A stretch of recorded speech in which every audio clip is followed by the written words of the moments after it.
Sometimes we find a button or a zip that's hard to reach, and usually we manage to do so pretty quickly. But for some of us, this could be a daily struggle.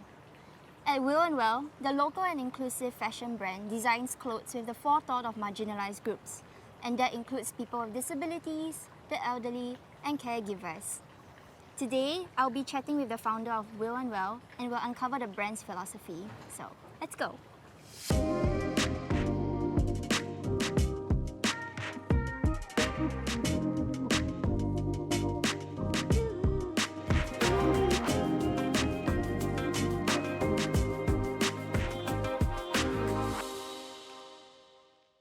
This is the one and only Elisa, founder and designer of Will and Well. So let's talk a bit about the brand.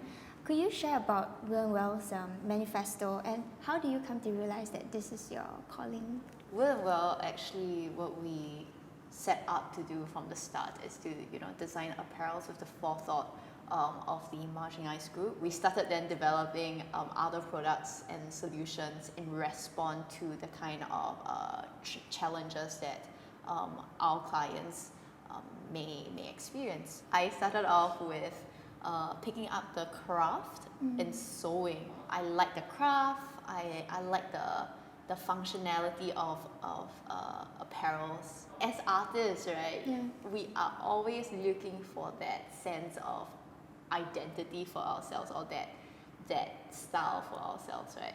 Grew up in a relatively comfortable household as well. There hasn't been anything too traumatic, that I can express through my work.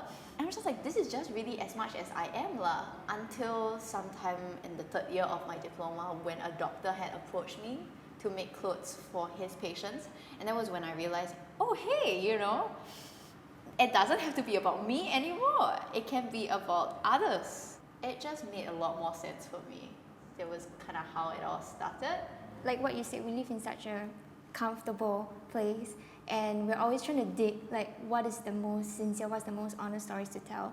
It is through observing other people around us. And because you're doing this for a couple of years now, what are the hindrances you face?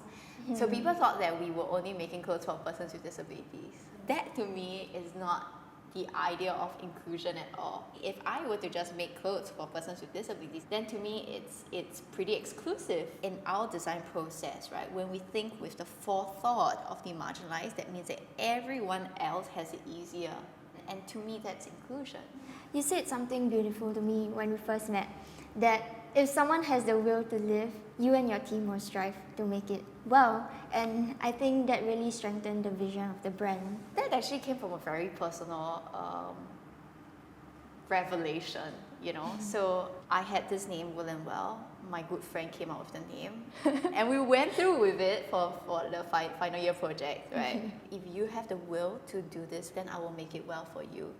So the business had to pivot. How we can continue to bring in income to support the team and the activities at Will and Well. It's still hard, honestly. People's mood are different. When we come to shopping, it's like shopping behavior affects our sales. And I'm curious about the team dynamic. How big is your team size, and what are their roles? And are you the main designer, or do you design with your team as well? Man, I love my team. So if it wasn't for the team, I don't know whether I would still be sitting here and talking to you about this, just because they really give me so much strength. The entire team really believes in what we all do, how we all can contribute to the brand. Sometimes, especially in the start, right, when you're doing something alone, the journey gets lonely. Whenever I have a meeting with the team, I just feel re-energized again. I feel there's this renewed purpose and excitement for the work, just because you know that you're not alone. I feel that good work can only be done when it's a collaborative effort for most arts, and it's so nice that you have a support system. I also understand that you recently completed your master's. Could you share what your research was about and how that has shaped your current or your future plans for Will and Well? My research paper is about the impact of inclusive work practices for people with special needs, and really inspecting the effects on the people and also on the organization. I guess as I was journeying and building Will and Well and researching all these things that build up to what it is today, that our processes are very, very applicable through different mediums and different industries. Social innovation sounds very interesting, right? Sounds like great potential too.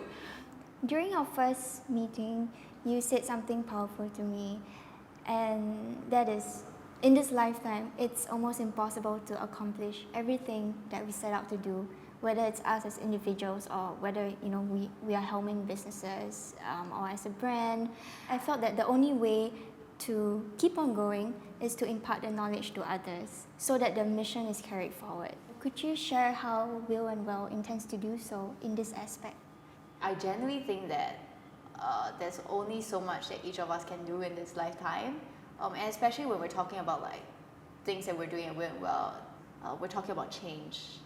We're talking about change in mindset, the way the society has been built, and sometimes there are just all these root issues needs to be reworked. There are all these work practices on the ground, such as Master Tree, who has really built a great mission to create training opportunities and employment opportunities for people with special needs. If I could write it in a paper, people could learn a thing or two about the space and apply it in their own businesses, in their own organizations. That's how I see impact being multiplied. We only have one short life. Let's think about how we can do it a little bit more efficiently and effectively in that sense. Thank you so much for your wise words today. I always feel like I can have meaningful and honest conversations with you. And yeah, it's really enlightening reflecting on whatever that you spoke about, like the vision for the brand. Yeah, so everyone, please support Will and Well, and I will catch you in the next episode.